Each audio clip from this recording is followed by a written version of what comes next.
our weekly video segment to take you into the back shelves of your local video store, back where it says horror videos, and where kids are devouring some awful films that we call the video nasties. Are you freebasing? Inquiring minds want to know. I have to break free from this culture of mechanical reproductions and the thick incrustations dying on the surface. Fuck the prime time, bitch! Monmouth in the flesh. The pain, I can assure you, will be exquisite. As for our deaths, come with me and be immortal. We have such sights to show you. Gotta return some videotapes.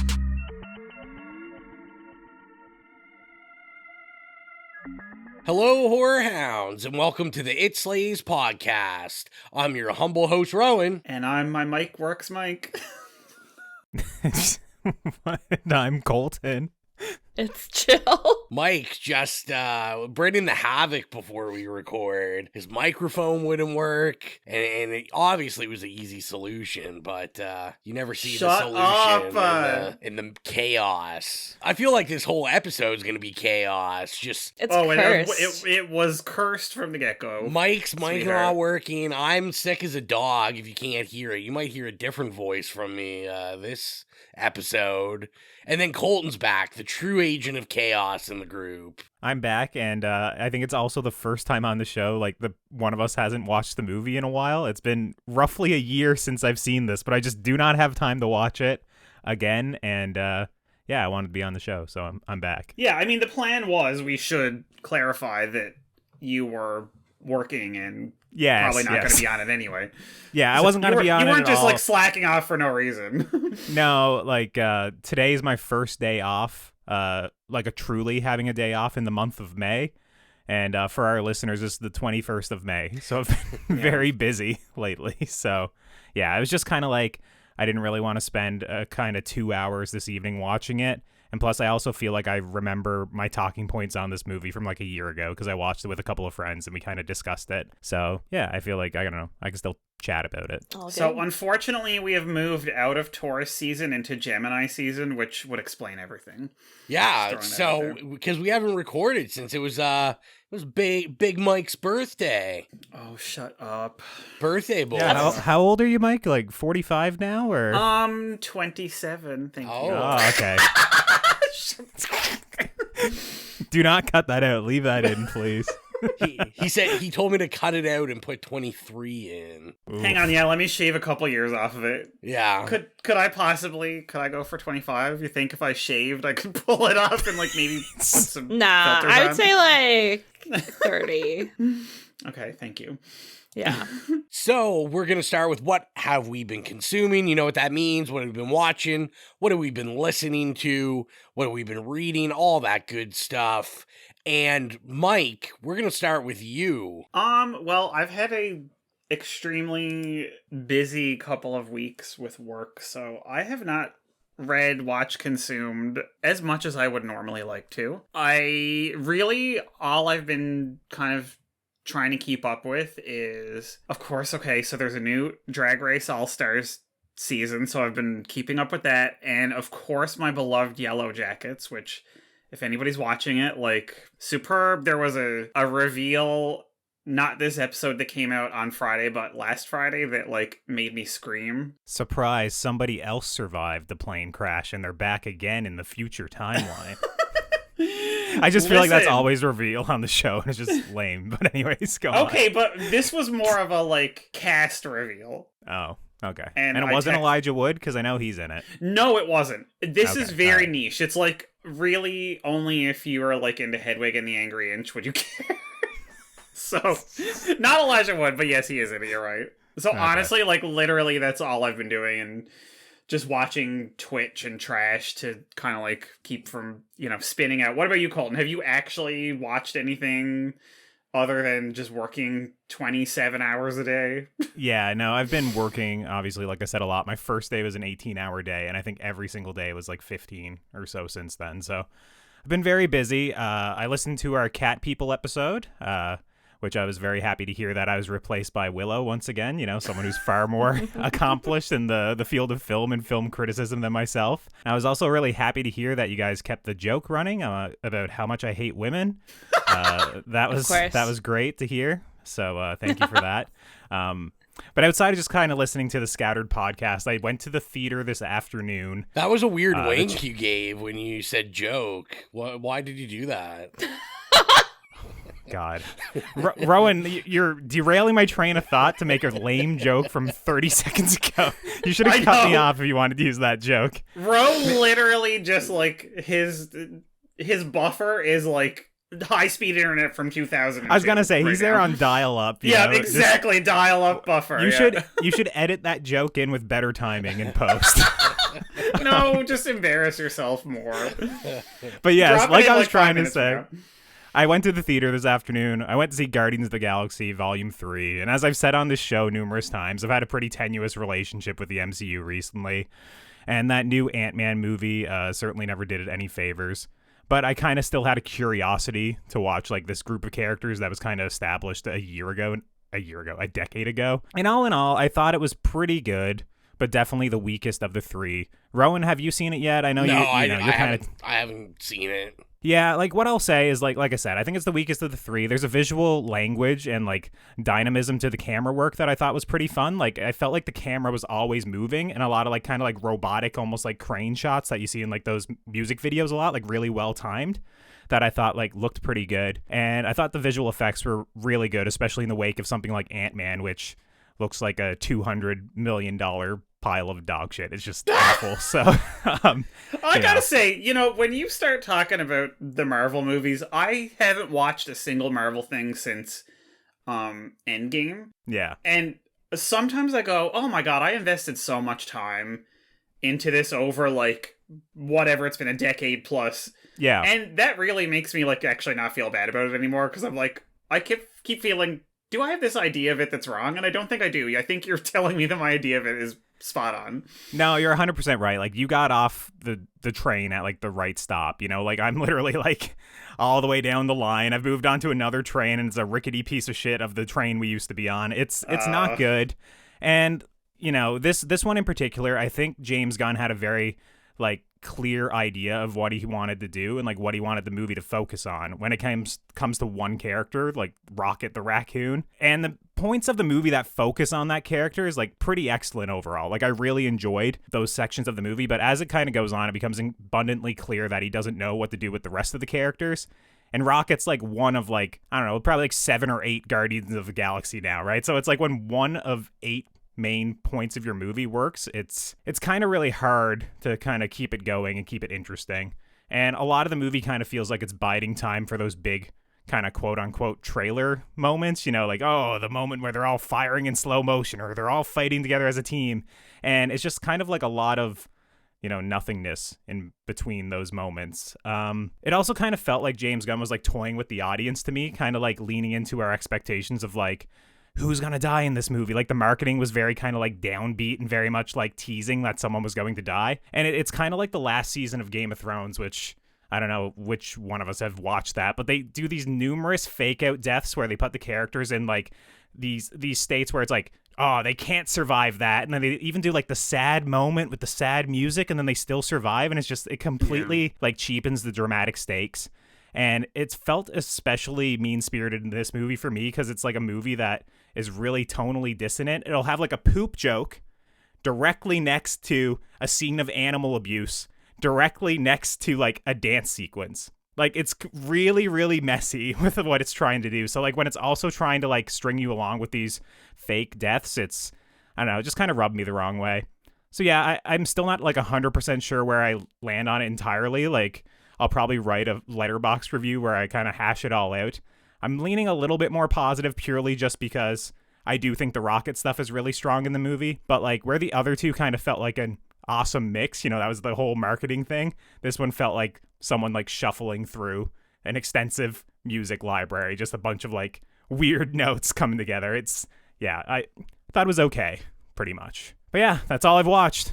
rambling on about Marvel. What about you, Rowan? So I'm kind of the opposite. I'm back to normal. The last couple weeks I've been busy, not watching anything. Now I'm fully back on the train and watching stuff. I watched a lot of rewatches. I've been going on Tubi hard.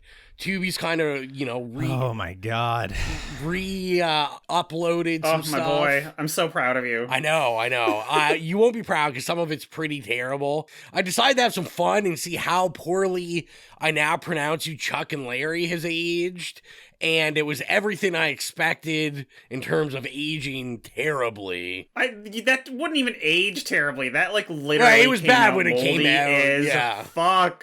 Moldy as fuck. I think I've said many times on this podcast that I really, really don't like Adam Sandler. And this is kind of, this continues my theory of, I think a lot of the people Adam Sandler surrounds himself with are really funny. I just don't think he's funny.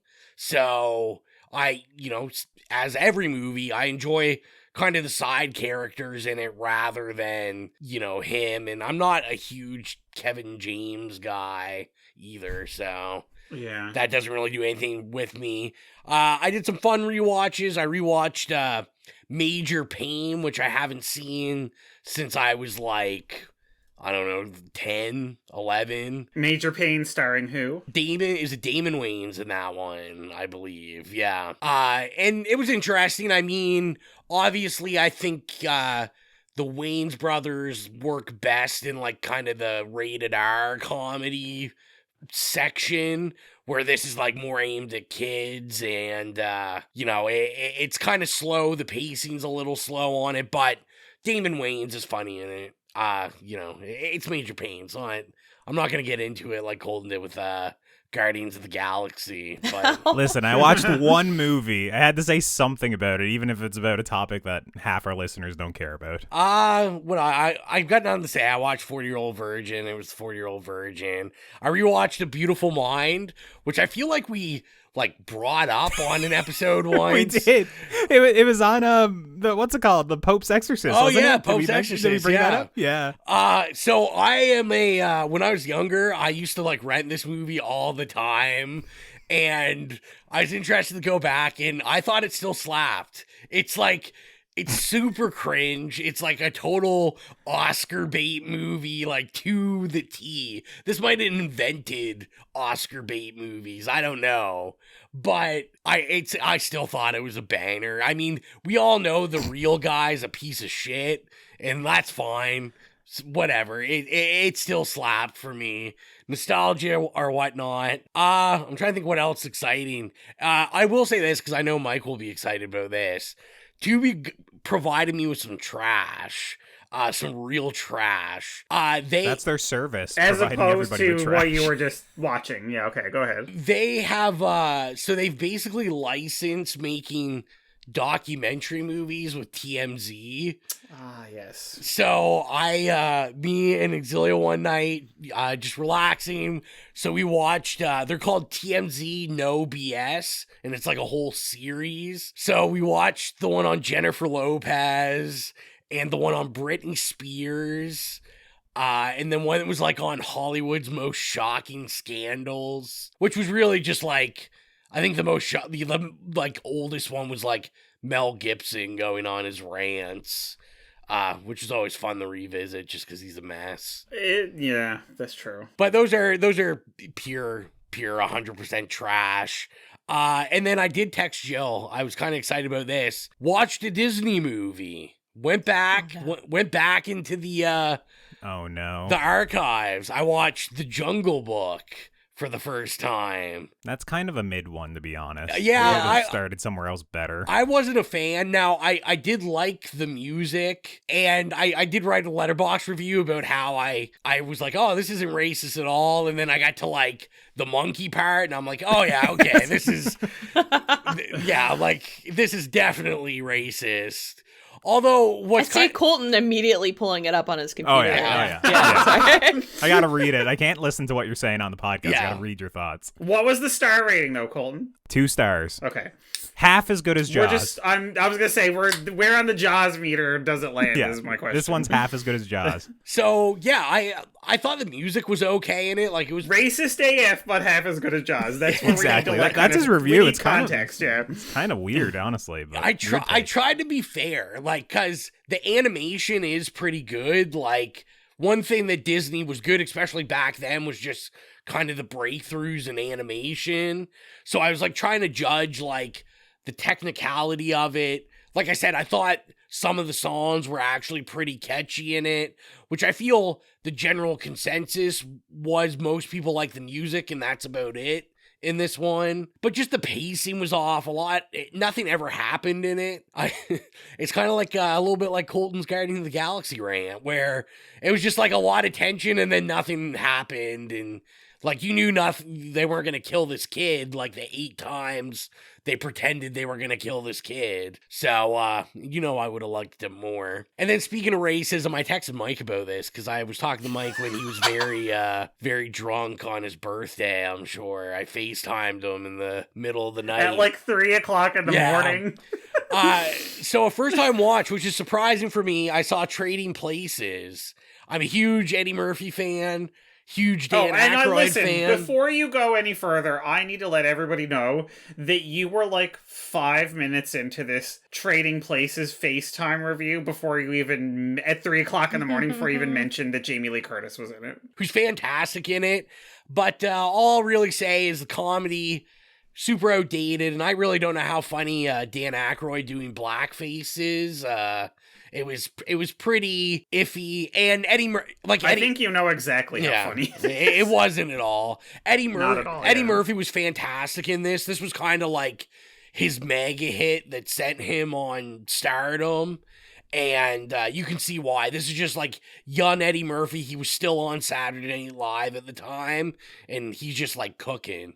And it's awesome. I really enjoyed it. And then the only other things I watched Air, which was pretty mid, about the creation of Jordan shoes, Ben Affleck's new film. Oh my god, I was wondering why people were talking about those stupid fucking shoes. I didn't know there was a movie. I like that you called them Jordan shoes. Yeah, I don't buy Jordan, so I don't know. It was mediocre. It was all right. It was hard to watch it because I had also rewatched Role Models. So the entire time I was watching it, all I could think about was that kid that was like, if you're white, you're Ben Affleck. And so I just kept thinking about that the entire time. And then last night I watched Sisu, which I missed in the theater. I was upset and really enjoyed. I thought it was campy. It was fun. I wrote a review about it where I said, a lot of people said John Wick meets Tarantino. I think it's a little more Robert Rodriguez than Tarantino, but it's like ultra gory. Do you want to see just a guy that doesn't talk fighting Nazis and just like throwing landmines at their head and they explode into a million pieces? That's all it is, and it's a good time. It's not gonna win anything, but it was still pretty good. And then I watched Guy Ritchie's The Covenant. That's the last thing I watched, and I really liked it. I'm normally not into these kind of movies. I'm not a big war movie guy. I can't say I've been into many things that Guy Ritchie's made recently.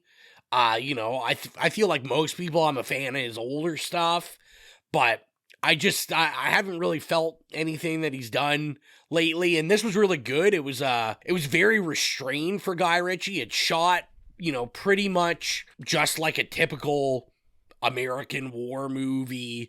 Obviously, there's this issue with, obviously this is like propping up the American military, even though the story, it shouldn't really, because in real life, these interpreters for Afghanistan, they promised them visas and then the American military just bailed on them and never did it in real life. So, this isn't a true story or anything. It's kind of a dream-like imagination where these soldiers do the honorable thing and go back and get an interpreter. But it was shot really well, and if no one told you it was Guy Ritchie, you probably wouldn't know it.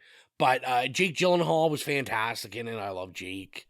And, That's all. Wait, is that the movie that he gets his ass out in? I didn't see any ass. No. Nope. Okay, that's Brokeback Mountain. Oh, he definitely does get his ass out and plowed. This is kind of like Brokeback Mountain, but in Afghanistan. What? Okay, hang on. Let me add this to my queue. And it's entirely subtext. We want top text, not subtext. Dom text, whatever you want to call it. Jesus. God. So, Jill, how about you? I don't know how to top all that. Or bottom all that, whatever Mike's thinking. Goodbye, I'm leaving. Goodbye. All right, for books, I've been reading a bit again. I just read a not horror, maybe more of a thriller romance, which was pretty fucked up. It was called Haunting Adeline by H.D. Carlton. I have to read the second one now because I just finished that one. Yeah, it's between a stalker and their victim, so there's a lot of like non-consensual stuff in there that's kind of weird and made me feel icky, but otherwise a good book. I read a graphic novel called Faithless, which is supposed to be some kind of take on Dante's Divine Comedy, but I didn't really get it. It was really strange and really gory. So I'll have to look into that one some more. And the last thing that I just started reading today is a graphic novel based on the Harley Quinn series, the animated series on HBO. So that's pretty interesting. I've also been watching that series, and it's pretty funny. For TV, I've also been watching Mayfair Witches, based on the Anne Rice novels. Oh my god, that's out! Yeah. Oh. Are you gonna say Wayfair? Does that have anything to do with the Wayfair Witches program you're telling me about? Or shut up! I was telling Rowan about this, and I said Wayfair Witches, and I'll never live it down. Anyways, Mayfair Witches. I love Anne Rice, so it's a good show. Also watching Love and Death with Elizabeth Olsen, and that's pretty good. It's about a love affair. And Jesse Plemons. Come on. Yes, Meth Damon. I love Meth Damon. He's so good. He is good, but no. Listen, if I was going to have an affair and I'm Elizabeth Olsen, I am not doing it with Jesse Plemons. Disgusting. That doesn't make sense to me. Anyways. So talented, and he was able to pull Kirsten Dunst. Come on, he's great. He is great. I loved Mr. him Dunst? in Black Mirror, actually. Yes, he is. Oh, okay. Yeah. Good for him. I loved him in the USS Callister episode of Black Mirror. He was so good. Yeah, but I still wouldn't fuck him. That's my superb taste in men. Yeah, so I've been watching that. Jill's husband, by the way. Lol. For movies, I watched Darren Aronofsky's Mother with Jennifer Lawrence. That was pretty whack. I was worried you were going to say The Whale. I still have not seen The Whale, but I'll watch anything, apparently, but The Whale. Yes. What do you think of Mother? I saw your review on Letterboxd. I have to say, the fact that it's called Mother with an exclamation point and she is mothering so hard is so spot on. Yeah, but when that came out, like, I don't think that was a term, right? Like, in 2017? Like, I only started hearing Mother, like, a year or two ago, but can't we say that it was ahead of its time? I guess. Sure, I really liked it. I gave that movie a 3.5. I like Mother also, so. Oh my god. Me or you? Did I give it a 3.5? I did. Did I give it a 4? Colton's just out here shitting on movies that he loves. I do not remember liking that movie. Anyways, go on, Jill. I'm sorry. I liked it.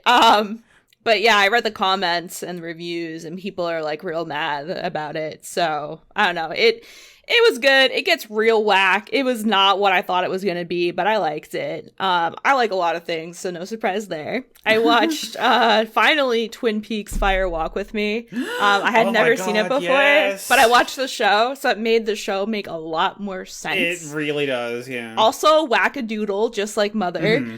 And I watched The Ginger Dead Man for Scream Streams. Oh, yeah. And that was also wackadoodle. So a lot of that going on. Lots of whacking. Yeah, that's it. Lots of whacking. Not whacking. Would you say The Ginger Dead Man is like a strong 4.5, 5 star? Or I'd watch it while I'm doing something else. And that's it on that. She'd watch it while she was watching another movie. I did it when I was doing a Lego. Jill, yeah, this film was your pick. Why don't you introduce it for us? Let us know why you picked it. All right, Annihilation 2018. It's very reminiscent of Color Out of Space, which was another recent pick of mine, with the meteor, mutations, extraterrestrials, all that kind of stuff. I guess that's just kind of something I lean to, and it's one of the more recent-ish films that's horror adjacent that I really liked. I've seen it a couple of times. The first time I saw it was when I was getting my tattoo sleeve done, and like I said before, we would watch a bunch of movies. This was one of them, and I don't know, it really resonated with me, and yeah, I thought it was interesting. So let's get into the trailer, and we'll be back with the synopsis and our first experiences. On February 23rd. It came here for a reason. It's spreading. It's destroying everything. It's not destroying. It's making something new.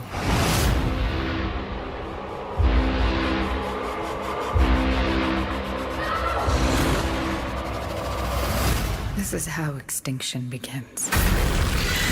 Annihilation, rated R, February 23rd. Annihilation was written and directed by Alex Garland, and the story is as follows.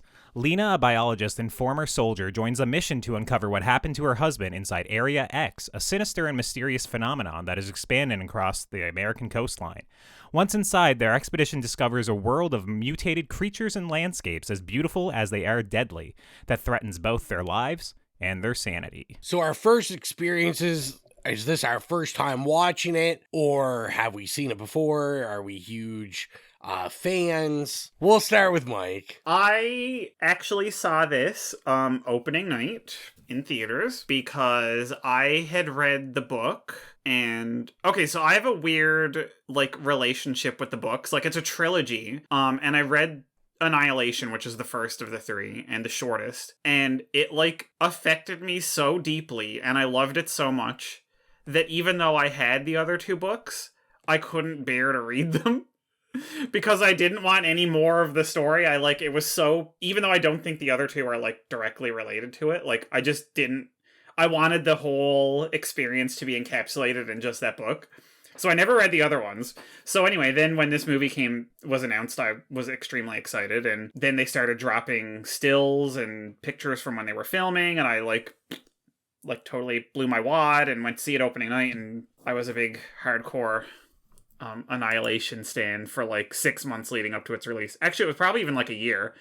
They were here's a couple pictures from filming, and then literally never heard of it again for 10 or 12 months. But yeah, I literally, it's one of those movies that I couldn't bear to just watch again until I had to rewatch it for this podcast. So, I'm so sorry. Yeah. No, we'll get into it. I'm just trying not to be spoilery. Colton, what about you? Yeah, so the first time I saw this movie was kind of similar to yourself. I was really looking forward to it. A friend of mine checked out an early screening, and he gave it a 4.5 or a 5 out of 5, and it had a Q&A with Alex Garland following it and whatnot. And I was a big fan of his first movie, Ex Machina, and I just couldn't wait for this. Despite I constantly get Natalie Portman and Keira Knightley mixed up because they look very similar to me. They do. They're yes, women. they do look like you. I never noticed it before. They look nothing like me. They look like each other. What? Anyways, yeah. So I was very much looking forward to it. One of my friends was very high on this movie. I checked it out, and I have watched it a couple of times since then. So if I were to watch it for this podcast reviewing, it probably would have been my 4th time seeing it since it came out. So yeah, definitely not a first-time view for me. What about you, Rowan? So this is for this episode. This is my 3rd time seeing it. I didn't see it when it came out. Like Mike, I had read the book. We're not at the point where you can see our video yet, but I have every Jeff Vandermeer book he's ever made. I'm a huge Jeff Vandermeer guy. He's my all-time favorite author. And Annihilation is possibly my favorite sci-fi book of all time. Maybe number 2, but it's probably number 1. Like Mike, I remember reading it. I lived in Toronto. I'd always read it on the way to work, to and from the subway. And the book affected me so much. I remember finishing the book and literally crying. Oh, man. On the subway it's like a so madman. good. It's so good. like anybody who hasn't read the book like needs to read it. If it's anything like the movie, I'd cry having to read it as well. Oh my god! But it's first not. of all, it's not. It's really very You different. can't The help premise yourself. is there, but that's pretty much it. So my hesitation with watching this when it first came out was I'd seen like some interviews with Alex Garland and Jeff Vandermeer, and Alex Garland was like very forward in saying that this isn't the book. All I did was take the feelings I got from reading the book and then made a movie and called it the name. But the book is unfilmable. That's the thing. Like, the book is when they announced that it was going to be a movie, I was like, this is, like, you literally physically cannot film this book. Yeah, it just wouldn't happen. So no. I was very hesitant, and then eventually... I don't even think I streamed or anything. I found a cheap Blu-ray out in the wild and I bought it and I said, all right, I'm going to sit down. And, I didn't like it when I first saw it. I hated it because I love the book and I was like, this isn't the book. And then, I'll wait till we get further in to discuss my other viewings of it. Let's get into the meat and potato of things. You know where we're going to start off, our favorite kill and or our favorite scene. Colton, we'll start with you. Yeah, for me, I think there's a very obvious favorite scene in this movie, especially as we're a horror podcast. And I mean, it has to be the Nightmare Bear for me. Yeah. Like, I think, in my opinion, I think that's this movie's like greatest accomplishment in terms of like creating something. Like the creature that's like recombinant DNA of the person that it's killing. And then, like, the fact that it makes the vocal intonations of, like, the screaming woman when it's coming back, like, it's truly horrifying. And I remember, like, the first time I saw this movie, I just thought it was, like, truly horrific. Like, it was such a great, like, new movie monster. And I was just, like, completely gobsmacked and, like, caught off guard by it. I truly love the Nightmare Bear. Like, it's such a good creature. And, yeah, I think the scene, like, when it comes in and it's kind of creeping along and they're all, like, being quiet and whatnot, it's great. It's a great moment of tension. I very much enjoy that scene. What about you, Mike? Mine is, well, it's not a kill. I mean, that scene, of course, is like stunning. And if everybody I've ever talked to, if they only remember one thing from that movie, it's always that scene because it's just, it like sears itself into your brain. Mm-hmm. But for me, it would be the scene where they go into the like mess hall, but they go into the pool.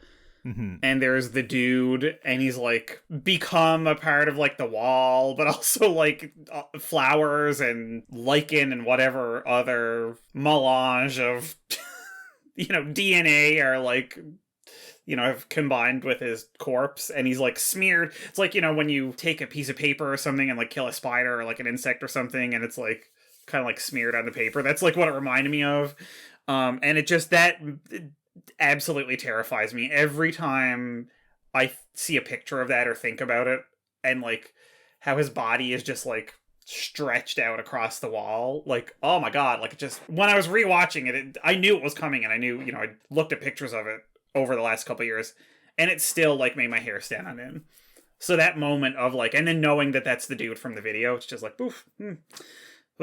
Anyway, what about you, Ro? Yeah, I kind of had two answers. I mean, obviously, like Colton said, I think everyone gravitates to the bear and, just how cool of a visual and the sound. And, like I said, I feel like I'll say now that if you're going to read the book, I don't know, maybe don't listen to this, 'cause I'm sure I'm going to like go in and out of the movie and the book, and I can't help but compare them. The only issue I had with that bear scene was that I think it was more terrifying in the book, because, you're able to describe things you can't show, where, like, in the book, this creature, this bear creature, isn't a bear. It's actually one of the team members recreated as a bear, but basically only their pain existing in this creation. And, like, you can't portray that, so you gotta have a bear that's screaming like a person, which, it looks fantastic. It works, yeah. But my all-time favorite scene, every time I've watched this, is actually pretty subtle, and it's pretty close to the beginning. It's when Lena is in her house and she's painting, and we get Helplessly Hoping, Crosby, Stills, and Nash playing, and we get Oscar Isaac coming up, and, you know, he's in this daze. And that whole scene, I mean, it's a fantastic song anyway, which we can get into later is, like, very purposefully placed in this movie because of the lyrics, and what it has to do with the themes of the book and the movie. But to me, those scenes really all the scenes with Natalie Portman and Oscar Isaac really gave me the feeling of what I felt when I read the book. Because the book has so much of these themes of, like, guilt and self-destruction without ever really saying it's about these things.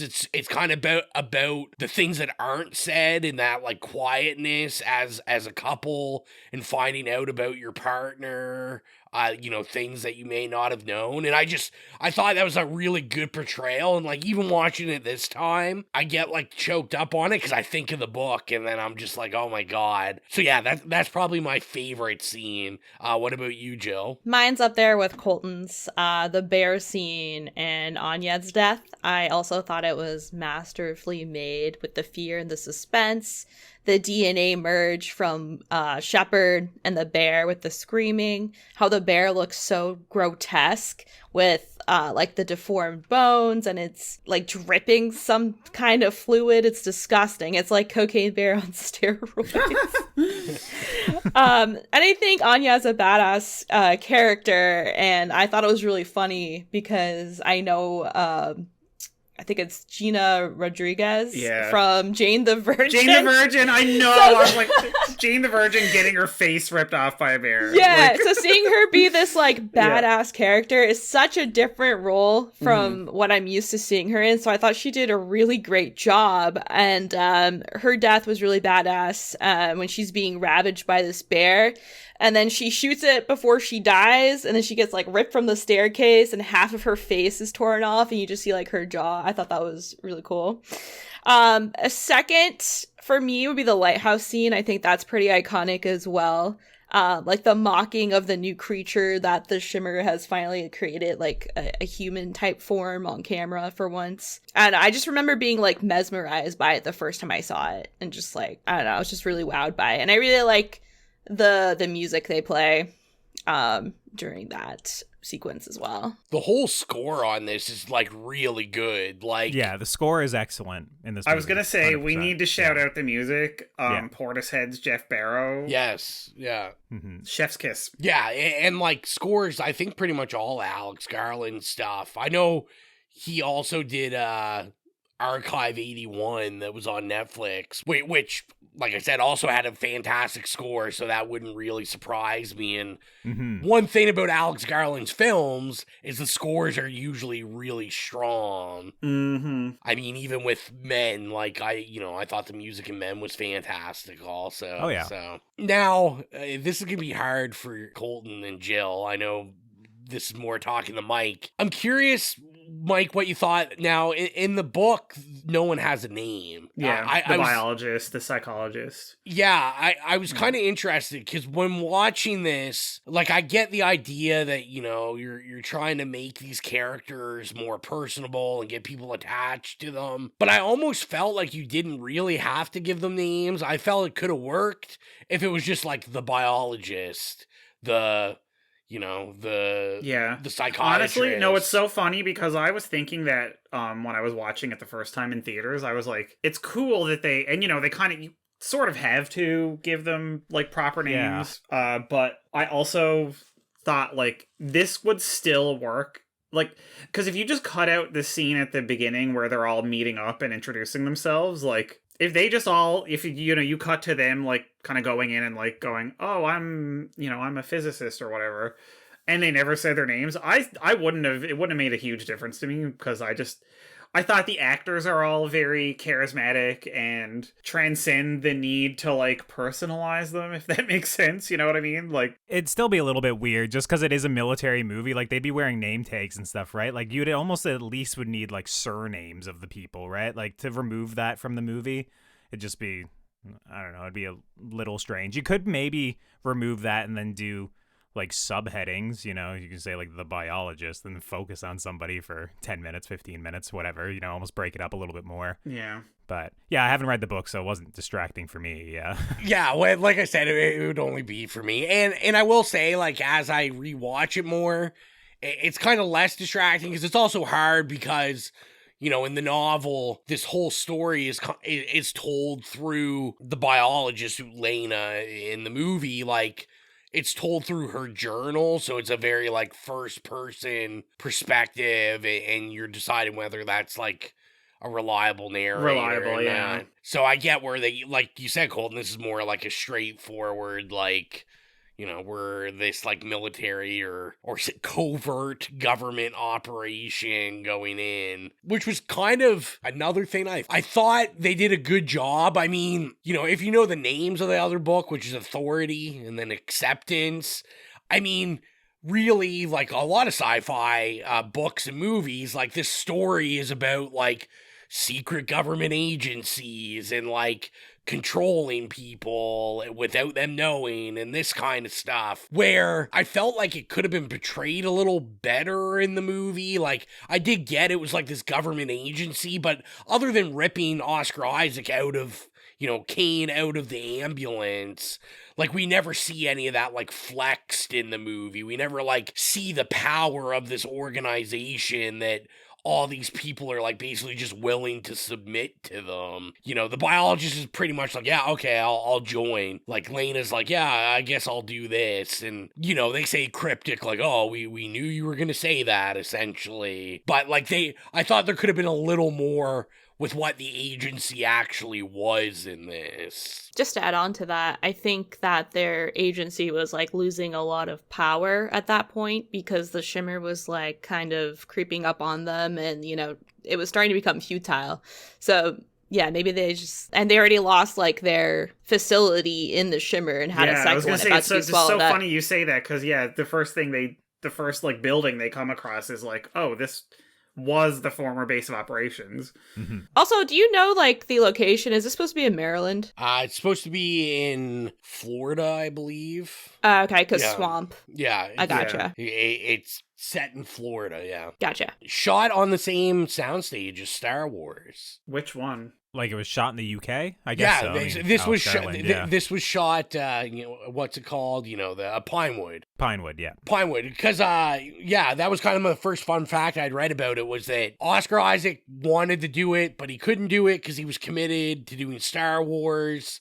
And then they found out that they were shooting on Pinewood at the same time. So Alex Garland talks about in some of the bonus features I watched that Disney was, like, super accommodating and basically set his schedule up so that he could do both things. Said that he would show up to set dressed up as Poe from Star Wars because he would leave shooting Star Wars and immediately go in to shooting Kane. That's awesome. Yeah, which I thought was, like, you know, that's kind of, like, fun, super interesting. And also, like, this looks pretty good for almost all of this is shot soundstage. I thought the sets looked really well done. I know our kind of... I call it the Lake Placid swamp, where we get our giant crocodile / alligator crossbreed. That was an outdoors location, but just, like, the pond and the building, the rest is all CG. Yeah, like, almost all this shot indoors, and I think it looks fantastic for it being a soundstage shoot. Yeah, that's funny because when they started shooting, the cinematographer posted, you know, like 5 or 6 photos from on set, and it was all, like, outdoors, and so I just assumed that, like, most of it was actually shot outside. I don't know why. Maybe, I don't know, I just get too caught up in the magic of cinema sometimes, okay? I don't want to, like, sit there and be going, like, this is not a soundstage. I just want to, like, lose myself in it. But yeah, he posted, like, some really cool pictures, and that's what, like, got me really hyped about it. You know, that were, like, literally very clearly outside, but I mean, I guess that's just a few establishing shots, and then, you know, the rest is movie trickery or magic. Sorry, magic. Not trickery. They're not tricking us. I don't know, like, for me, I don't know if I'd kind of qualify and say, like, the visual effects are, like, really good in this movie. I do think it is pretty obvious if you look at the forest a lot of the time that it is visual effects or, like, you know, they're adding to it. But I will say, like, the art direction is pretty good in this movie. Like, I do like a lot of, like, the flowery... Yeah. You know, all the greenery, kind of, obviously a lot of that is placed by hand and created. Yeah, and I assume they, like, really embellished. Exactly, put it that right? way. Yeah. Yeah. What I will say, though, is the specific moment that you're talking about, like, your favorite scene. I just can't watch that scene without just literally saying it's a complete ripoff of the Last of Us video game. So it's just, every time I see it, I'm like, yeah, that's cool, but you ripped it off from a greater work 4 years previous, so. Oh, shit. I don't know if you played the video game, but it is literally a fungal growth onto the wall of a human with like a sprouting head and like vines going up. It is literally 100% The Last of Us. Like, Rowan, like, I'm sure you had that thought when you see it as well, right? Yeah, well, and that kind of we're getting into more of changes I think he had to make because it just wouldn't work. Like, you know, the whole book, they're encountering the Crawler, which is this creature. Yeah. And like, it's the best part of the book. Yeah, and but it's just there's no way to put it on film. Like, he's writing words in this cavern, which is in the lighthouse. It's not a cavern. It's a tower that goes down under the ground. Yes. Okay. But it's like, you know, in the book, this Crawler is writing words on the wall that are alive, that are kind of, you know, plant-like and alive, but are also words. And if you read them, you become infected. Yeah, and it is fungal, but it's, you know, like Last of Us ripped off the earth of having fungus, I guess. I'm just saying, like, a floral, like, sprouting head design, like... Yeah. And, like, literally merging with a wall with a fungal infection. As a huge fan, it's hard to divorce myself from it, especially when at this time we never had, like, a Last of Us movie or a TV show or anything. So I was like, you literally ripped off one of the most, like, iconic images from the game and put it in your movie, you know? And maybe it is in the book or aspects of it that I'm not aware of, but it was just, as a big fan of that series, it just kind of rubbed me the wrong way the first time I saw it, despite me admitting, like, it is a great piece of like set design and like really well done. It's just cheap to me, I guess. It does like when I saw it this time, it did remind me from the show seeing that. Is it also a pool that they have that in Last of Us? I mean, there probably is a pool at some point because it is a common thing, right? Like the final stage of the clickers mutation in The Last of Us is literally like if they can't find some place to kind of like grow into like the bloater, they literally just eventually sit down and the host just merges with the other greenery. So it is like you'll come across those corpses quite often, but literally in The Last of Us video game, you come across one of those within probably a half hour of starting the game. So it's very much like the first time you ever see like an infected person. Which tells you that I didn't even get a half hour into the game. Oops. Yeah. Well, and it's funny they bring up Last of Us because this watch, I kind of thought of it because there were a couple parts of the score with the acoustic guitar. Yeah. That I was like, I think I think this is the song from Last of Us, like in some cutscenes, which to me are the worst part of the score, so I didn't really care. Obviously, I think the score really lives in the loud, like blow out your eardrum kind of techno-tronic sound. Mm-hmm. But yeah, no. I mean, yes, that acoustic guitar never been used before. It's just, I don't know, if you're a fan of that style and the score of that game, it's a very like plucky, very specific, like kind of like very sparse notes for the Last of Us score. So what I'm hearing really is The Last of Us was inspired by Jeff Barrow's previous work. Possibly. I mean, I don't know. I'm not familiar with Jeff Barrow's previous work. I'm just saying. You should be. He's literally a legend. But anyway, we're not going to go there. Holy shit. I'm pretty sure people would probably say the guy who did the score for The Last of Us at this point is a legend, considering it's the most awarded video game of all time. So, I mean, it's probably fair to say Dummy by the guy, Portishead. Stream Dummy by Portishead, 1996. I do want to say I really enjoyed Jennifer Jason Leigh in this. Oh, finally, somebody's talking about the important aspect of this movie. Jesus. Because, you know, Ventress or you know, as I said, I like to think of the her psychologist. The psychologist. Like, Yeah. this is one of the best portrayals, like, from book to movie. It that really, this does. she nailed it. That's awesome. Especially, which is wild, because he wrote this, the script treatment, before the other books were out. And this pretty much is the psychiatrist's story throughout the other books of, like, you know, reasons why she wants to go into the Shimmer and all. So I'm interested if, like, there was if he got to read something, like, advanced, or... I read that he actually read the, like, advanced copy. Okay, yeah. The first one, yeah.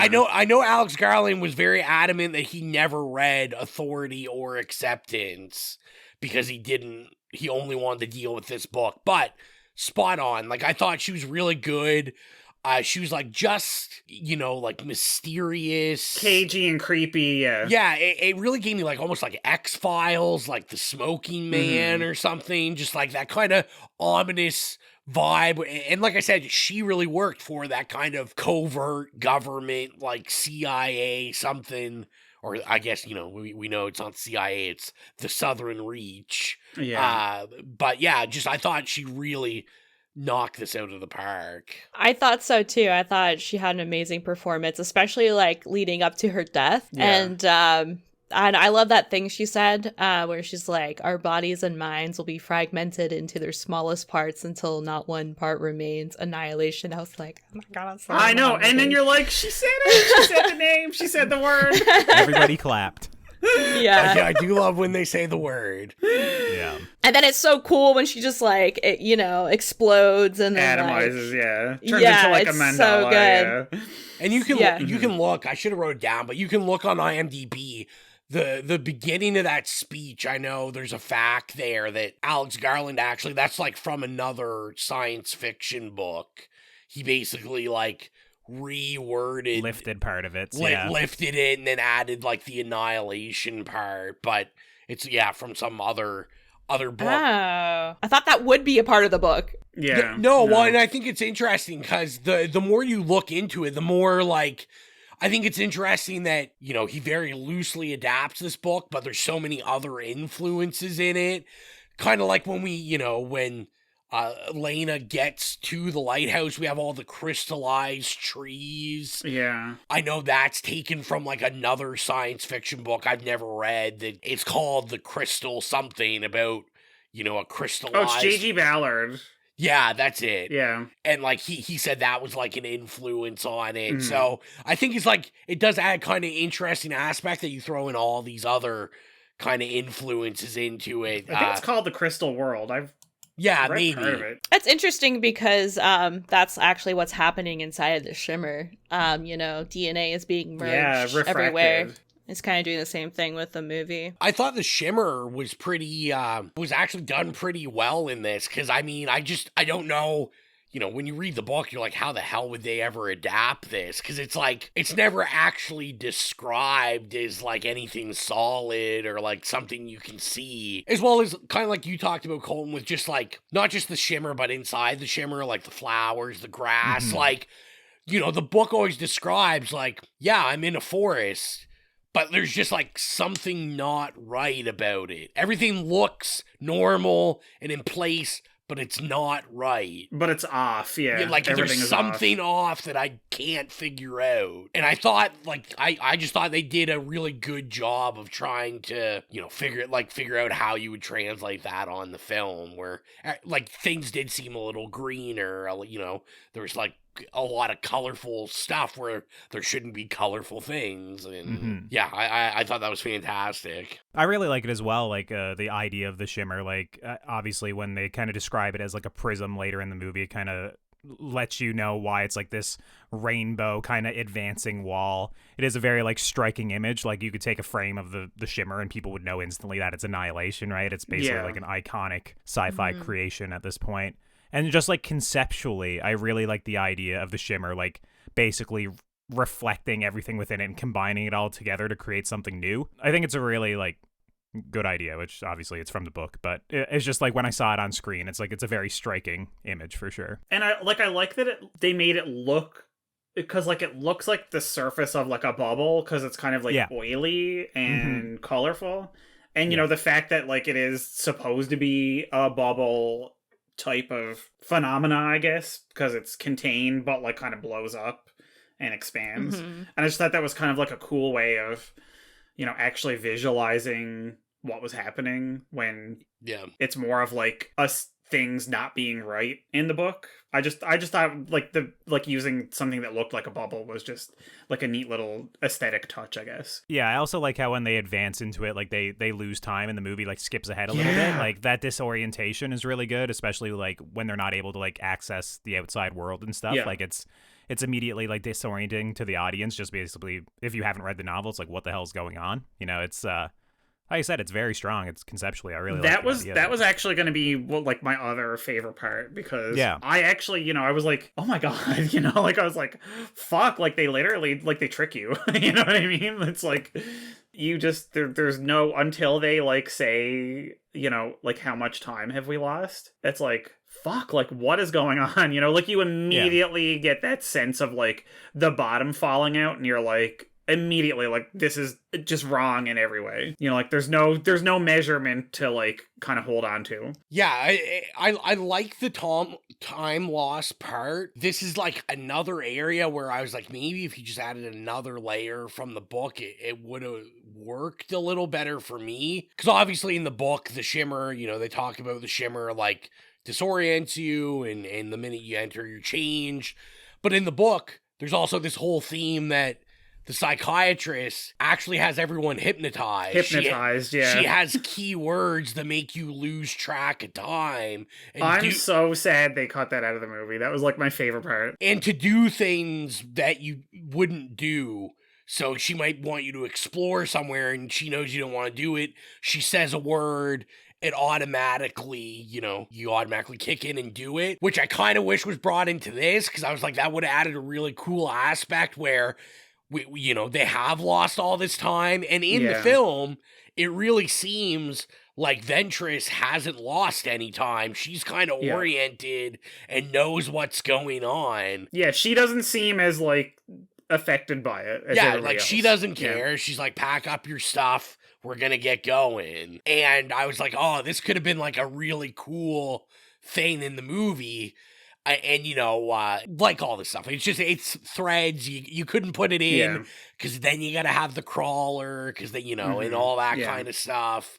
So, but I did think even if there was like some basis of hypnosis stuff in it, you could have played with the time loss more than just that once. Yeah. You could have had things like maybe, I don't know, build up some sort of tension where like something crazy's going on and people just kind of black out and wake up, and you're kind of, you know, forward in time, and then you piece together what's happening. And I don't know, man, I'd just rewrite the movie, I guess. I don't know. Yeah. I was curious about having like a decent talk. You know, we brought up at the beginning about like just kind of the themes of self-destruction and guilt and all, you know, all that stuff. Just kind of what you guys took out of it, or thought if it worked. Or I mean, usually, you know, Alex Garland, I'm thinking about when me and Colton did Men, like we talked about it when we did that review. Like he also really maybe rephrase that. Yeah, phrasing, but yeah. How did I not catch that? Yeah. Well, after we did Men, then we reviewed Men, and there you go. That's better. Yeah. But you know, he always has these kind of like feminist themes within his films. They all kind of deal with this, and this is a subject we always talk about on here. Like, you know, when you have a man writing these feminist themes, does that work? Does it not necessarily work? How does it work with these themes? I don't know, like, what's your thoughts on it, Jill? I won't let Colton go first, because he checked out at feminist themes, so... Yeah, I heard women, and I'm like, oh. Women. I liked that when they were doing the introductions, they're like, you know, wow, they're finally sending all women, because it didn't work with the men, but then they're, like, quickly correcting it to scientists. And I thought it was really a badass image of all of them, like walking up to the Shimmer, like wearing all their gear. And it's like, you know, all the men came, tried to do this and couldn't, but we're here to like fuck shit up and give it a try. And I thought that was cool. I forget her name. Is it Shepard? When they're in the boat and they're talking about like all their issues, like they're all damaged goods. And it's like, you know, who do you have at home? A husband or, you know, child, whatever. That was interesting. And another thing, I don't know if this really relates to it, but like their reasoning for going in the first place, like for Lena, it was, you know, something she was trying to do good and trying to create like a path to reconciliation, you know, for what she did to her husband, and she wants to like make things right and possibly save the world. And she finds the power to escape, whereas Dr. Ventress, even though she's like dying of cancer, her reasoning for going in is very selfish. She just wants to find out what's happening. And she kind of lets that consume her. I don't know, that's not really like feminist, but I just want to talk about it. But yeah, what do you guys think? I have to say that one of the reasons why I loved the book and this movie so much is because it continues my like long tradition of being obsessed with like books and movies where it just focuses mostly on like a group of women and the men are just sort of like outside ants. I just like that insular, like, you know, like Suspiria and things like that, like just where it's like the core is like a group of women. I'm just like, we need at least 4 horror movies released by a major studio every year that does this. I want every movie to just be women and with a few men scattered in, you know, flashbacks or whatever. Dead.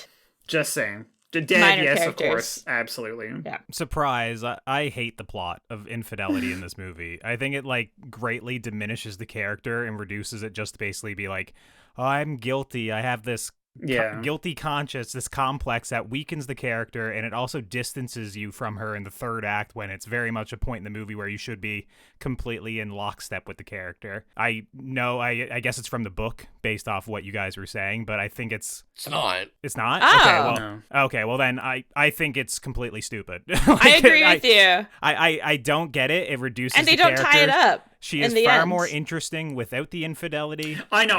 The one thing I don't like about this movie is probably that. I was like, this is so fucking cheap. Like, you don't need to do this. Like, this does not. I guess they're trying to show like a thread of humanity or something, but like I don't think it was done the best. It was. I'm like, listen, I have way more respect for you if you just if you just fuck somebody. Like, anyway. Whatever. Well, I was gonna say, I definitely agree with Colton on this one. Having read the book, like, I think it's actually more deeper and more relatable and more interesting that in the book, the tension is basically just this rift between her and her husband. She's obsessed with her work. She's a workaholic. All she cares about is biology and studying ecosystems and cells and things changing. And it's just kind of, you know, it's just her being with her partner for so long, and there's this rift, and she can't figure out if she can get it back or if she wants to get it back. And to me, that's a far more relatable thread. And a little, you know, I would say that this is kind of going against the feminist themes. Yes, it is. Yeah. Of her just and that's why I'm, like, shocked. Yeah, just her cheating, and then it's like, oh, well, you know. And it didn't really add anything to the movie at all. Well, it makes the movie wind up being, like, romantic in the end, where she comes back to her husband, and the ending is very much like, oh, we're both not the same as we once were. We could be literally different or figuratively different, but we're still together. And it's just like such a cheesy, in my opinion, very silly ending. And once again, it weakens the character like in the third act of the movie. It's just, to me, like I hate that beat in this. And it's kind of like it's the beat that kind of kicks off the third act. And we could probably talk more about that third act, but I straight up like hate everything in the last like half hour of this movie. It does not work for me at all. I don't like when the Silver Surfer shows up. I don't like the undulating kind of like tesseract, or I said somewhere it's called a mandel bulb. I don't even know what that is, but like I don't like that visually. It's a shape made by a mathematical equation that Alex Garland and them used. Yeah, it goes so far off the rails for me that it winds up like I understand why people like it because it's a really big swing, but for me it's like this movie is like such a slow burn, and it's like kind of like a character piece for like 2/3 of it. And then it goes completely off the rails. It ruins the main character, makes it a romantic story, and then goes really weird. And you're either on board with it or not. And this is a movie like that I want to like. This is a movie that I hear people like herald it as a masterpiece. Like I have loads of people on Letterboxd that give this a 4.5, a 5 out of 5. And people laud it as one of the great sci-fi movies of all time. And every single time I watch it, I'm just like, I understand aspects of that argument for the first 2/3. But for me, I think you have to completely ignore the third act. It gets so silly and goofy that I can't take it seriously for the first 2/3. Yeah, I don't know. It's Yeah, I don't like the ending because I just don't really get it. Like, that's not really her husband, but I don't know. It was weird with the cheating. Like, they don't seem to have much chemistry either, so like, why do you care, you know? I don't know. I honestly think it's just a really dumb metaphor. It's like, well, when people go off the war, they come back changed. And now I went out and I came back changed too. And we're going to show this by like our irises being different. Like, I think it's literally as simple as that by the ending, because it is very much like a military movie, like very, like, I don't know, it's concerned about that shit. And once again, you can read into this a bunch of different ways. Like, obviously, there's a very obvious metaphor for cancer in this movie, very obvious metaphor for trauma, as we've mentioned. It's just, for me, it's kind of like, it's very cheesy ending. It's like something you'd see in like Twilight or something, like if Bella turned into a vampire at the end or something, like that's literally like would be the ending shot. Oh my god, she's a vampire or something. It's silly. That kind of slays though. Well, I'm glad you enjoy it, but yeah. Now I'm picturing this and I'm like, maybe Colton should rewrite Twilight. And this all ties into what I talked about, like, you know, that whole beginning, why I really love the beginning, because, you know, for that first beginning where it's so awkward and even some of the flashbacks, like before we get the infidelity, like part of it, before they let us know about that. That's why I just think the other thread in the book of them just growing apart and this awkwardness and like that, it works. And it seems like that's what they're doing at the beginning of the movie. Yeah. Like, and I'm like, yeah, this can work. Like, you know, I'm feeling something when I'm watching it. And then, yeah, just the infidelity thing like really cheapens it. I agree that I kind of go back and forth. I really didn't like Silver Surfer at the end of it. This is where Alex Garland really took the most liberties, obviously, because he wanted to have a finale to this. You know, I guess huge spoiler alert, like in terms of the book, like there is 2 Lenas. There is 2, and the narrator telling the facility is not Lena. It is the copy. And in the Shimmer is the actual Lena who decides to stay and continue to find out the mystery of the story. It's 3 books long. Like, there's a huge portion of this. So, of course, I thought it was kind of funny because, you know, in the book, she doesn't have a name. It's not Lena, but we do know her nickname, which is Ghostbird. So I kept being like, oh, that's Ghostbird. Like, which is the whole thing. It doesn't matter. It's all in the book. It's like a nickname from when she's a kid and all this stuff. But this is where, like, I just feel like the movie was pulling at things and kind of getting pulled in different directions. And it didn't know where it wanted to be at the end because, you know, like I said, in the book, this is about like 2 separate beings that are one being that have the same mind, the same memories. And like, it's kind of like, you know what, Infinity Pool. It's like Clone. It's like, oh no. Like, it's that kind of thing. Like, there's 2 of you. Which one is the real you? You know, is it this copy?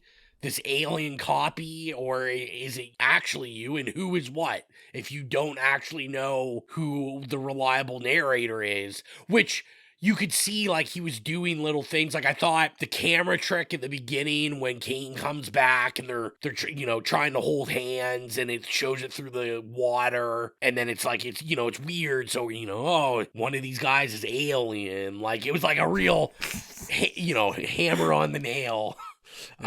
metaphor. No, I was gonna say, like, conceptually, like, once again, I like a lot of this conceptually. It's just he went with the weirdest way to do this. Like, it's cooler for it just to literally be another Lena in the lighthouse. It doesn't have to be a $5 visual effects of a fucking shitty Silver Surfer walking around. They're doing like choreographed dance to each other and running around. It's so goofy. I love the choreographed dance. Oh, it's so goofy. And then she's like, oh, I'm gonna put the grenade into her hand and it's gonna destroy itself. And it's like me. It was a love grenade. Yeah, it's like me destroying my worst impulses or something. Wait, is that so now I can run back to my husband. It's just Love Gun.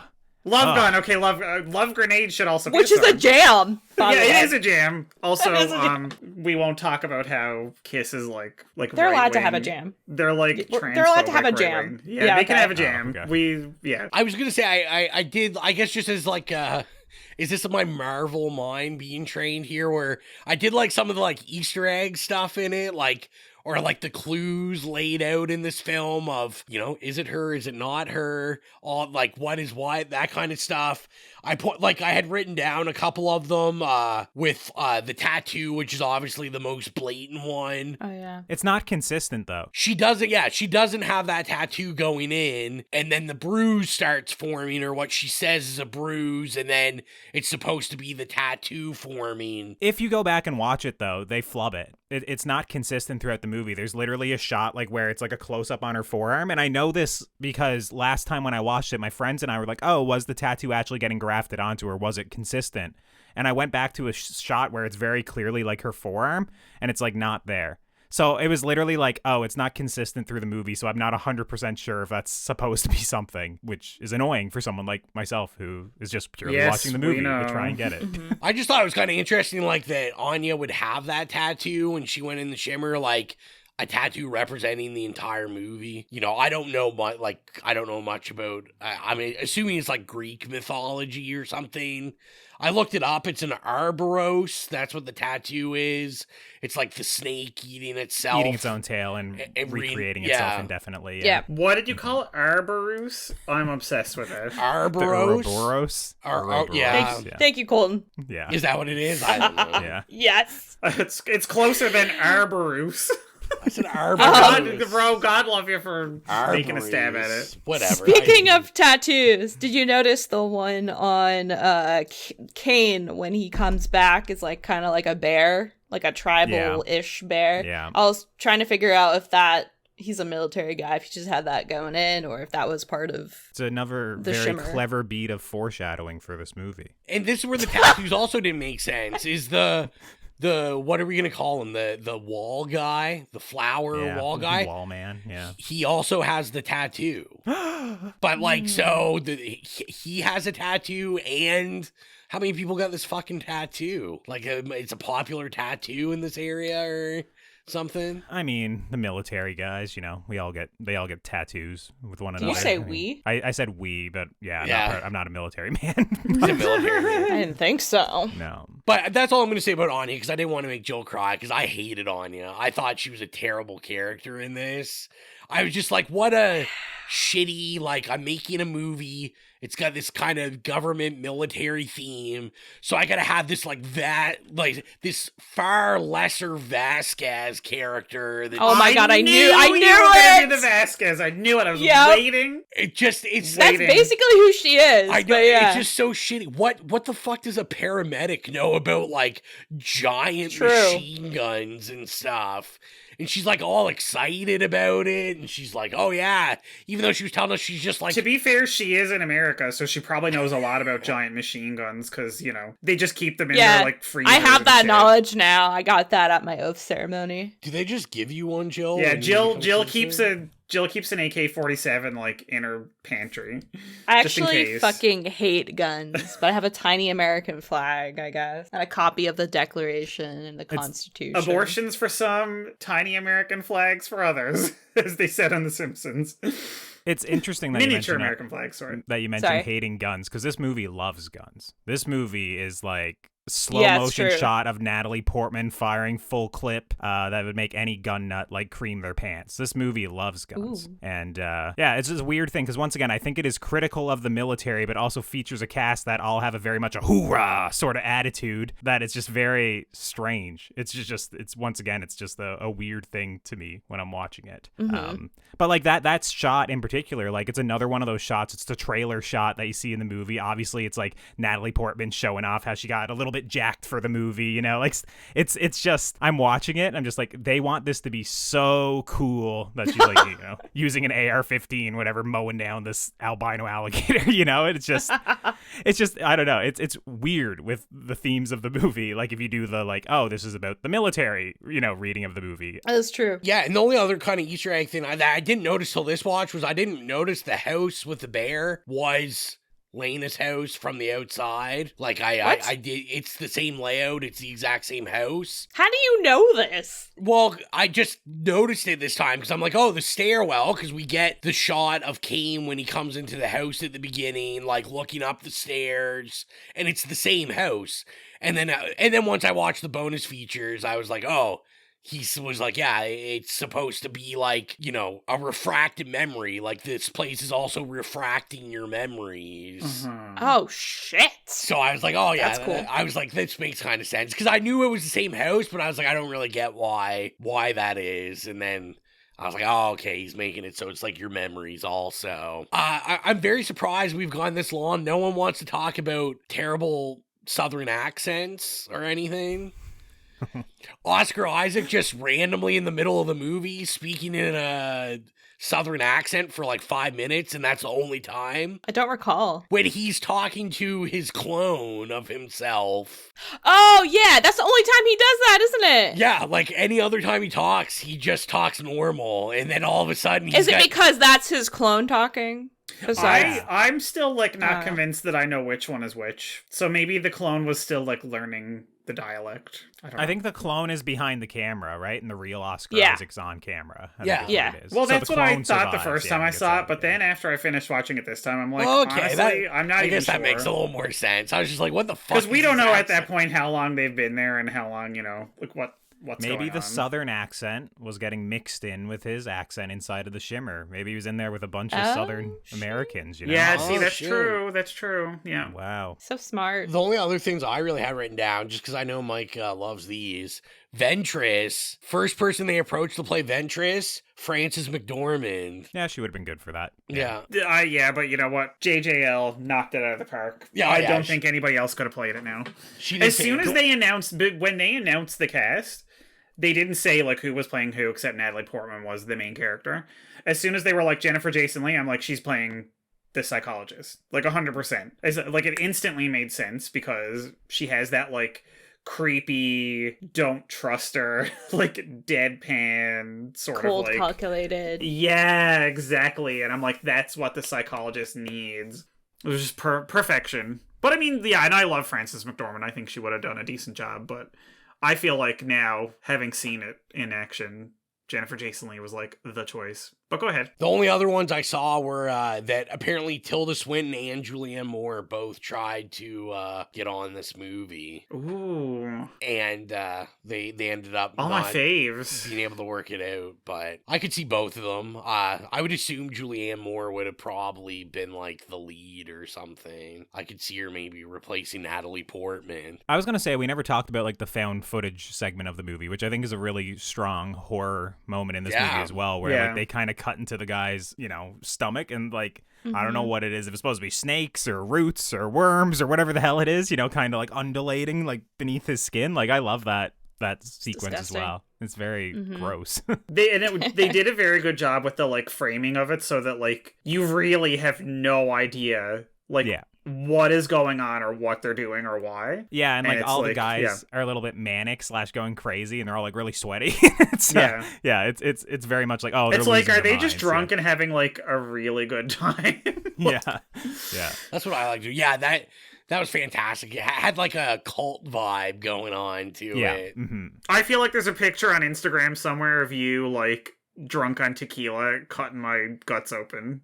at your old place. We should we'll recreate this. We'll get the video footage and then just paste our faces drunk on it. Yeah, I mean, so that's all I had on it. I guess the only thing because I said I bring it up at the beginning was about how I really like the Crosby, Stills and Nash song, but then when you look at the lyrics, I was like, and then I heard Alex Garland talk about it, and I was like, could we get a song that like really is just like hammering the theme home anymore, where the chorus of the song is, they are one person, they are two alone, they are three together, they are for each other. And then, like, you know, he talks about that he thought it represented, like, the cells and them them coming together. And, you know, he didn't talk about it, but I kind of tried to deep dive and, like, some, like, just thoughts on what happened at the end of the movie, that kind of thing. I know there was a lot of talk about, oh, they're both, you know, she's changing or she is the clone, he is a clone, and then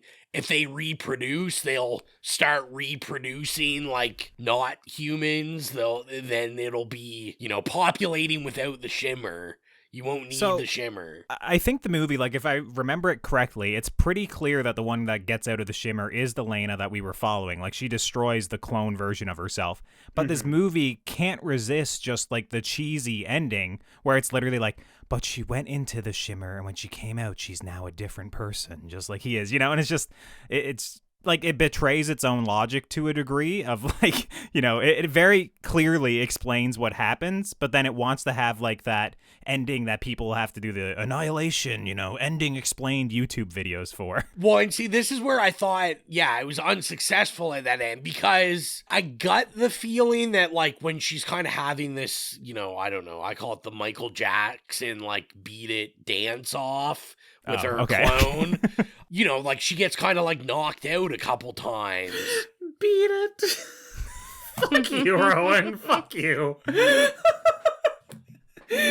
I was like, what I think would have been more effective, because, okay, like, there's a couple times she gets knocked on the ground, her eyes are closed, and I'm like, so you could kind of argue for, like, a lapse in time, but, like, yeah, the being isn't fully formed at any of those times, where I was like, well, what if she got knocked out? You did, you know, one of the close the shutter effects.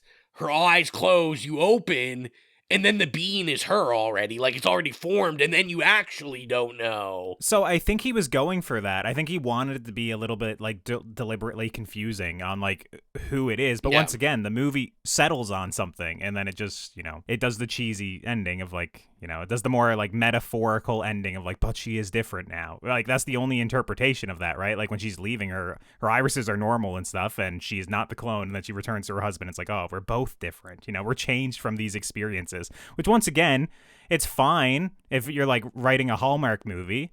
It's not really fine for what this movie is for the first 2/3, in my opinion. Yeah, I agree but with I mean, like, it's just all her retelling the story anyway, so it's like, in the book, do you trust it? It is. like it is in the book. It's in the movie, it's not. Yeah, so but in much the that. movie, it's completely framed as her telling them the story. I don't know if the last scene is. I can't remember, but, like, no, it's literally she is telling the with story. her there telling the story. Yeah, she's being interrogated. I know that. But is the last scene pre-interrogation, post-interrogation? When does the final scene happen? Because isn't the final shot like the glowing irises type stuff? It is. Yeah. Yeah, but I get what Mike's saying, is that because she's telling them the story of fighting and burning everything, like everything getting burnt down, I guess he's trying to sow those seeds, like, well, if this is the clone's like, oh yeah, so, I killed the clone, it's dead. Yeah, so you're making the argument that the entire movie is fabricated and it's from a unreliable narrator, then, I guess. Yeah, I mean, not exactly, but, like, that is kind of a vibe. I mean, it's an explanation. I mean, I never got that from the movie itself. You know, it probably is a way to explain some of the parts in the ending that I have issues with, but... Yeah, we'll just gloss over it, it's fine. So, do we have any other notes on this we want to talk about, or are we good to go in the rating it? Good to go. So if you're new to the podcast, our rating system is nay, okay, yay, or slay. Jill, this was your pick, so we're going to let you go first. What would you rate 2018's Annihilation? I'm going to give Annihilation a yay. not going to go into Slay territory because of same of what Colton said about the cheating storyline being really cheesy and it cheapens it. You just didn't want the judgment from Colton. No, for real. And like parts of the plot, especially at the end, are, I don't know, it seems a little like unfinished to me. So yeah, apart from that, I love it visually. I love the themes. I think the cast is really great. I love the way it looks, the atmosphere, but there's some parts of the plot, especially near the end and with that subplot, that really kind of give me an ick. And so yeah, it gets a yay. What about you, Rowan? I'm going to give it a strong yay. I do like this. I don't know. This is one that maybe could hit Slade territory for me. I said at the beginning I would talk about it. When I first saw this, I really didn't like it. The more I watch it, I really do like it, because the more I watch it, the more I guess I'm more willing to separate it from the book. And like any of this stuff, right? Like, I already stated, the book is like, if not the one of my favorite, not just science fiction books, but books of all time. And so it's like my baby. And, when you're changing it, I'm kind of like, well, why the fuck would you do that? It's already perfect. So, trying to accept that was hard for me, but I do more and more accept it. But like we talked about... Do you accept its authority?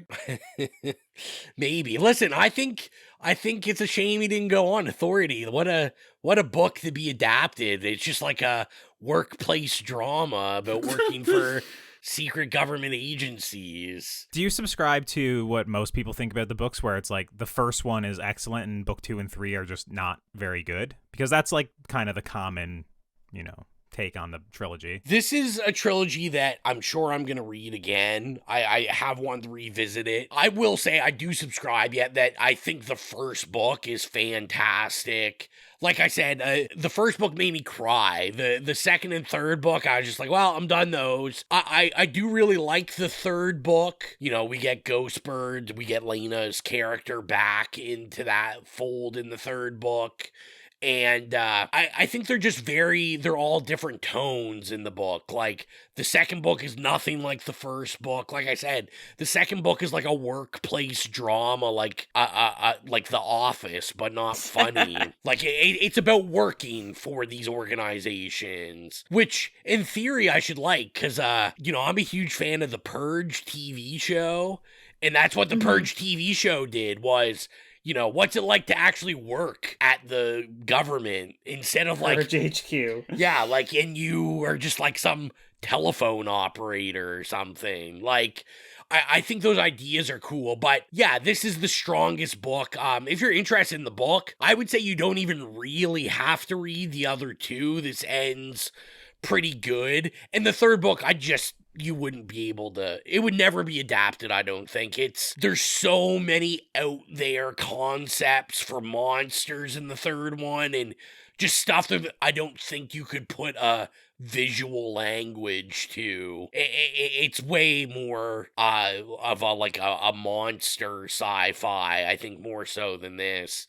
But yeah, I'll give it a strong yay. I do enjoy watching it, and the music slaps. What about you, Colton? Yeah, I mean, I agree. The score is excellent. A lot of this movie, once again, I say, like, I really like it conceptually. I think the shimmer is awesome. I like the recombinant DNA. I like kind of a lot of the set design and the creations of, like, people being made out of flowers, or like, the flowers growing on the deer antlers. Like, I like all of that. This is just a movie that it's a very much a slow burn, and I think the third act doesn't really earn the slow burn that you were there. For me, it completely falls apart in the third act. I think it's just goofy. If you buy into it, or you can kind of get over that and kind of enjoy like how weird of a swing it is, like I can understand how you can like it. But this is a movie that I think is very good for 2/3, and the third act is like downright awful. So it's one of those movies that I appreciate a lot of it technically. It's one that I hope at some point I can kind of get over my issues with it, enjoy it. Because once again, I've seen this 3 times. I do want to enjoy it, or kind of like see like what I'm missing.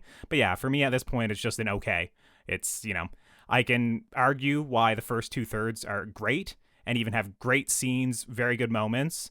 It's just the third act to me is just a travesty, starting right from the infidelity reveal right through to the credits. It's an okay for me. It's a shame because that score kicks in hard on the third act. Yeah, you are right. And like, once again, the score outside of the movie just stands on its own. It's excellent as well. But yeah, it's an okay from me. What about you, Mike? I have a question. Sorry, before we go into Mike. All right. Do you think they ripped off with the deer with the flower antlers from Pokemon X with the Pokemon Xerneas? I knew you were gonna say that's my favorite Pokemon of all time. Considering he ripped off or borrowed or stole so many things. I mean, there's that saying that like good artists borrow, great artists steal, you know, so maybe he is a great artist and he stole a lot for this movie. So yeah, I mean, I wouldn't put it, you know, past it. Who knows, you know. Got it. Yeah. Sorry, Mike. Go ahead. No, I got that vibe too, which was very pleasing to me. I'm like, somebody there played Pokemon X, which is the best game. Greatest Pokemon game. Yes, thank you, period. Yep, thank you. It's the best Pokemon of all time. That's a discussion for another time. Yeah, we're not going to go there because... Sure, anyway. Man. I haven't played any Pokemon games, but I have friends, so... Do you? Shut up. Really? Name 4. Okay, I am going to give it a slay. I get...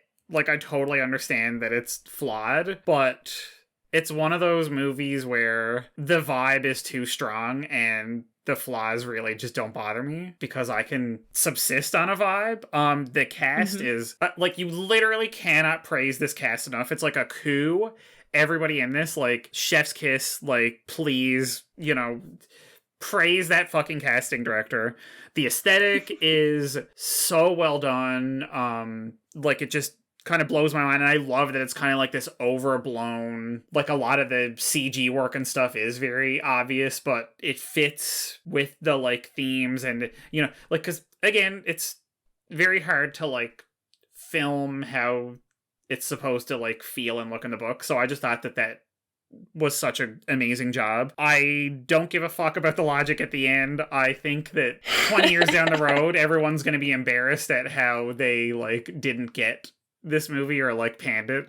Maybe not everybody here, but that's fine. I just think it's going to be a recovered classic because I think I love that it just like fucking goes off the deep end. I don't care if it's inconsistent with the tone of the first, and like my point is I should be the most offended by this because I loved the book so much and it like totally departs from it. And that's brings me to my next sort of point, is that I think that Alex Garland is kind of underrated as like doing literary things in his movies because people keep forgetting that he is a writer, and I like knew him originally as a novelist. And I'm like, oh, Ex Machina, like it's directed by the guy who wrote The Beach, right? Like, which they also turned into a movie hilariously. And I think that, you know, someone who is also a novelist was the most suited to adapt an absolutely unadaptable, unfilmable piece of literature. And I think he did a really good job, and everything about it just clicked with me. So I just think like slay, it's everything about it is wonderful. It has its flaws, but I just really enjoy watching it, and I think that you don't have to defend yourself so hard. I'm like going hard. It's weird because you're creating like this universe where this movie isn't just universally beloved. It has an 88% on Rotten Tomatoes. Its most common review is a 4 out of 5, and there's one person out of the 46 people who have watched it on my Letterboxd that have given it a 3 or lower. Like it's universally beloved. So like, you know, I'm the one that should be defending it as much, basically saying like, oh, everyone's gonna hate it in 20 years like I do. People already love it, you know. No, I don't know. I feel like I'm going also on when I left the theater that night. Yeah. Oh shit. Also, I have to tell the story because I can't talk about Annihilation without talking about how the night that we went to see this was the night that I realized that I may have a problem with movie theater fake butter that they put on popcorn. Oh no. Let's just say I got real gut rot halfway through this movie. Why are you telling us this, dude? I have never left a movie to go to the bathroom for any reason. Like, if I drink a, 2-liter of soda at the beginning of it, I will literally sit there with, piss coming out of my ears before I'll walk out of a movie, but I literally had to bolt from the theater during this. And on the way home, I told my friend we might have to pull over to the side of the road so I can go in the ditch. I mean, I would enjoy this movie more, too, if I left for 15 minutes in the middle, so I completely understand. Here's the thing. So that happened, and that is also very entwined with my experience with this movie. But for some weird reason, when they were, talking about it on Twitter, Jeff Vandermeer and Edgar Wright were, having an exchange about it on Twitter, and I decided to jump into it and tell them about getting really bad diarrhea. I'm just at Edgar Wright and Jeff Vandermeer. I got really bad diarrhea during this movie. It was awful. Why did I tell them? They do Why anything? did I tell them? They completely ignored it, but I think it has 3 likes or something, so I don't know. Oh, that's a big tweet. Big tweet. Was it worth it? I would take that to my fucking grave, Mike. No, it's to the point where I literally will tell everybody about it, clearly. Terrible. I just think love it's the so butter funny they put on it. That whole sequence of events in the theater, on the ride home, and then on Twitter after was it's entwined with my experience of this movie. You sound manic after watching that movie. So we told you what we thought of the film, and we asked what you thought of it, and this is pretty quick. No one answered. Literally 0 people answered. God damn. I was on time, guys. I made sure it was posted earlier than 4 hours before the podcast, and no one answered. So I don't know if maybe Mike's world does exist. People just don't care. That's all right, because you know what?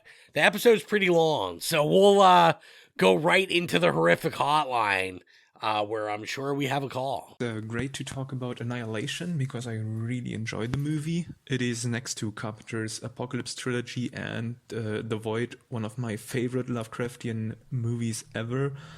And I particularly enjoy just watching the movie and comparing it to the book, because I've not often seen a movie that is so vastly different in terms of its story, yet manages to completely get the atmosphere, the feeling across that I got from reading the book. So it feels like a dream version of the book. Hats off to Alex Garland for pulling that off. It does have some great actresses and actors in it. I loved Natalie Portman as always, and Oscar Isaac was also pretty cool. And as for favorite scene, I'm gonna have to say, and I'm pretty sure you agree, the fucking bear. Yeah.